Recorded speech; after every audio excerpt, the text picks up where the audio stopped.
Good morning students. जो अपन करा रहे हैं आपने जीनस जो चल रहा है कारा, और कारा में जो है रिप्रोडक्शंस की कल अपन ने बात की थी। वेजिटेटिव रिप्रोडक्शंस के बारे में बताया। अब जो सेक्सुअल रिप्रोडक्शन है उसके बारे में भी अपन ने बात की कि उसमें जो है उगेमस या विषम युग्मकी प्रकार का जो रिप्रोडक्शन पाया जाता है।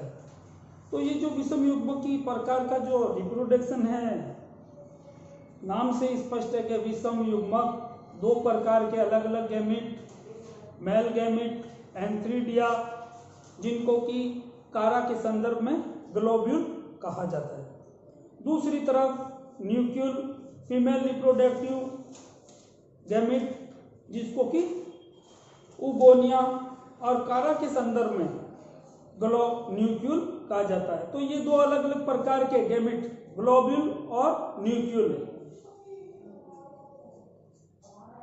तो ग्लोब्यूल और न्यूक्यूल का जो है, कल अपन बात कर रहे थे रिप्रोडक्शंस में जो डेवलपमेंट ऑफ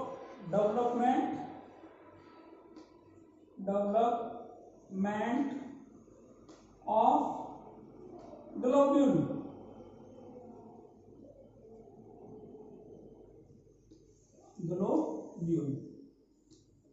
या जो एंथ्रीडिया का डेवलपमेंट या विकास जो है किस प्रकार से बनते हैं, तो इसकी आज अपन विस्तृत रूप से चर्चा करेंगे, बात करेंगे।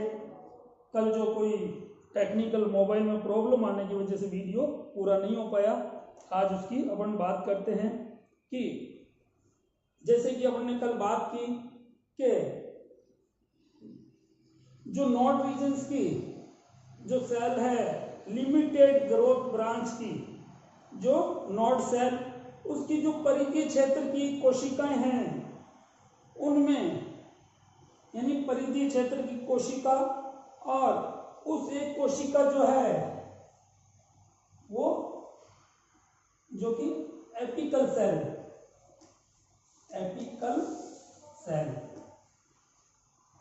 अब इस एपिकल सेल्स में किस प्रकार के डिवीजन, पेरिक्लाइनल डिवीजन, परिणतक विभाजन, पेरिक्लाइनल डिवीजन और एंटीक्लाइनल डिवीजन, ये दो प्रकार के विभाजन पाए जाते हैं सेल में। तो एंटीक्लाइनल डिवाइड होगी तो सेल्स के जो संख्या है वह एक दूसरे के सरफेस पे यानी काटेगी, और पेरिक्लाइनल डिवीजन्स में सेल्स की जो लेयर बढ़ती है। तो यहाँ पे ये जो एपिकल सेल और इसमें पेरिक्लाइनल डिवीजन, जिसके फलस्वरूप दो सेल का निर्माण होगा।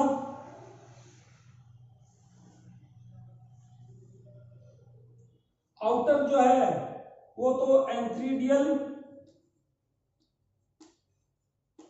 इनिशियल सेल, और दूसरी जो है सेल और बनती है।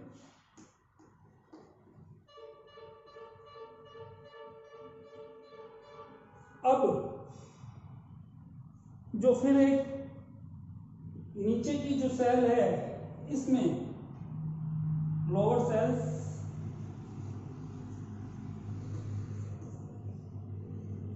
इसमें फिर जो है पेरिक्लाइनल परिणतक डिवीजन, इसके फलस्वरूप इस एक सेल से दो सेल का फॉर्मेशन होता है या निर्माण देखने को मिलता है।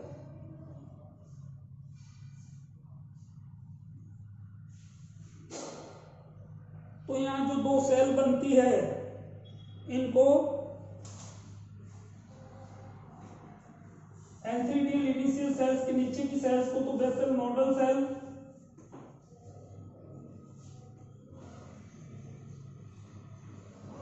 और इस सेल को नोड सेल कहा जाता है। इन तीन सेल, इन दो सेल में नीचे की जो सेल है इसमें परिणतक विभाजन या पेरिक्लाइनल डिवीजन, जिसके फलस्वरूप दो सेल का निर्माण ऊपर की सेल्स को तो बेसल नोडल सेल और नीचे की सेल को नॉड सेल कहा जाता है। अब जो आगे जो विभाजन होगा वो ऊपर की जो एंथ्रीडियल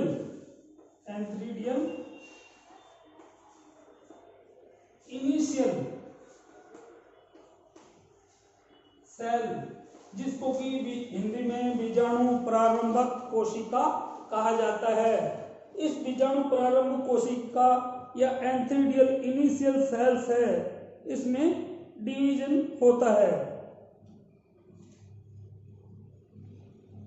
यानी कि नीचे की सेल्स में तो कोई डिवीजन नहीं होगा, नो डिवीजन, कोई विभाजन नहीं होगा। आगे चल के इस सेल्स में जो है डिवीजन होगा, विभाजन होगा, और विभाजन के फलस्वरूप ऊपर की सेल्स और ये नीचे की सेल्स, ऊपर की सेल्स को जो है एंथ्रीडियल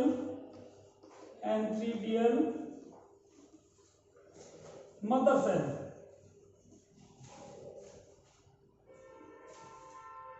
और नीचे की जो सेल्स है वो पेडिसल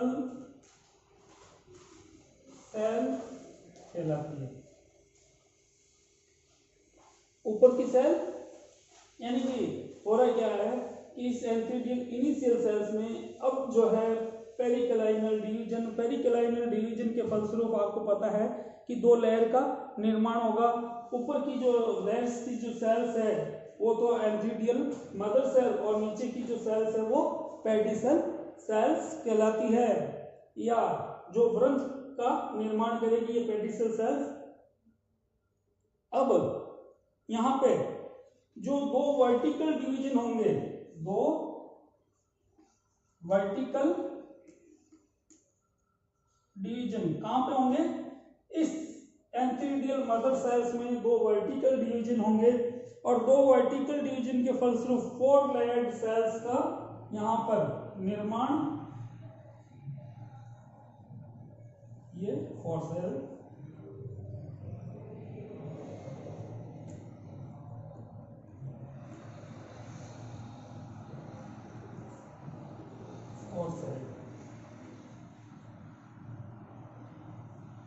इस 4 साइड को 4 साइड स्टेज भी कहा जाता है। अब यहां जो 4 साइड बनी है इनमें जो है ट्रांसवर्स डिवीजन होगा। इन जो 4 सेल बनी है ऊपर की, नीचे का तो ये जो पेडिसल है ही, इसमें तो डिवीजन नहीं हो रहा, लेकिन ऊपर की जो ये जो सेल्स थी इसमें दो वर्टिकल डिवीजन के फलस्वरूप 4 सेल का निर्माण, जिसको 4 सेल स्टेज कहा जाता है। अब यहाँ पे जो है ट्रांसवर्स डिवीजन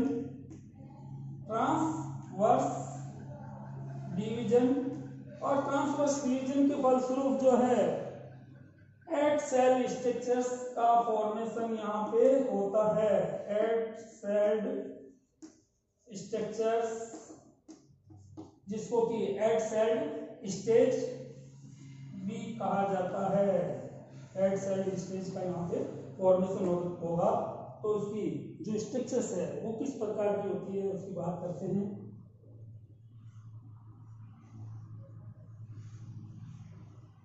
ये तो होगी अपनी और सेल, अब इसमें जो बाहर की ओर डिवीजन, जिसके फलस्वरूप ये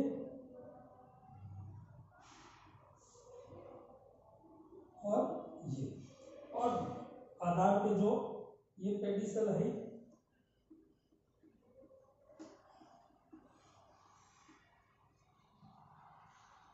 यहाँ पे ये कौन सी स्टेज होगी, 8 सेल स्ट्रक्चर्स। अब जो ये 8 सेल स्ट्रक्चर्स बनती है, जिसको कि ऑक्टेंट स्टेज आवरण कहते हैं। इस ऑक्टेंट स्टेज की जो सेल्स है यहाँ पर आगे चल के जो विभाजन होंगे वो कहाँ होंगे, इस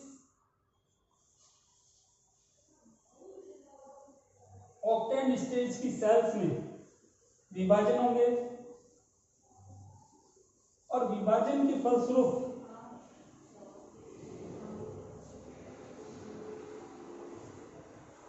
जो 8 सेल्स की 8 सेल की 2 लेयर्स का 8 सेल की यानी ऑक्टेंट की जो सेल्स है, यहाँ पर इनमें डिवीजन और डिवीजन किस प्रकार का, पेरिक्लाइनल परिणतक विभाजन, जिससे कि 8 सेल्स की 2 लेयर का फॉर्मेशन हो जाता है। 8 कोशिकाओं की 2 लेयर का निर्माण। तो इनकी स्ट्रक्चर्स की अपन बात करने से पहले एक बार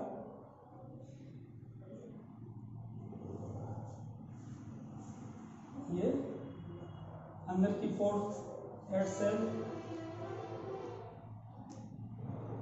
और ये बाहर की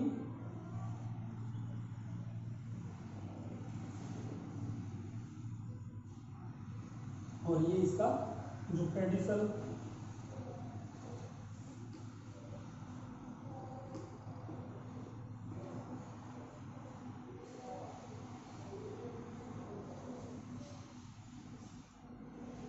अंदर की जो सेल्स है वो तो primary capitulum cell, primary capitulum cell,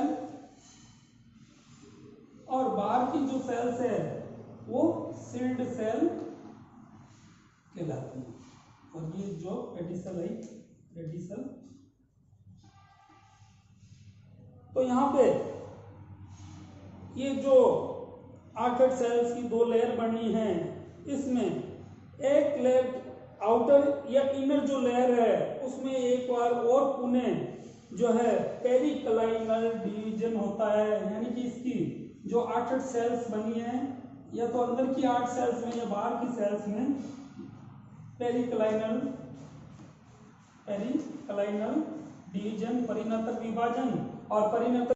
हाँ, तो स्टूडेंट अपन बात कर रहे हैं कि जो ये ऑक्टेंट स्टेज बनती है, इस ऑक्टेंट स्टेज में 8 सेल की जो 2 लेयर होती है उनमें से, यानी कि 8 सेल्स की, यानी यहाँ पे डिवीजन होगा या तो आउटर सेल में या इनर सेल में, और 8 सेल की 2 लेयर्स का यहाँ पे फॉर्मेशन होगा। और फॉर्मेशन के द्वारा अंदर की सेल्स तो प्राइमरी कैपिटुलम सेल्स और बाहर की सेल्स जो है सील्ड सेल का फॉर्मेशन करती है, जो इसकी स्ट्रक्चर इस प्रकार की हमें दिखाई देती है, और आधार पे जो ब्रंच या पेडिसल सेल्स होती है। तो यहाँ पे अब यहाँ की जो इस सेल में या अंदर की जो सेल्स है, यानी कि जो 2 लेयर्स बनती है उनमें से या तो आउटर सेल में या इनर सेल में एक पेरिक्लाइनल डिवीजन और होता है, जिसके फलस्वरूप 3 लेयर्स की जो सेल्स बनती है, जिसमें सबसे अंदर की जो सेल्स है वो तो प्राइमरी कैपिटुलम सेल्स, उसके बाहर की ओर जो सेल्स है वह मेमोरिजियम सेल्स, और सबसे बाहर की ओर जो है सील्ड सेल्स कहलाती है।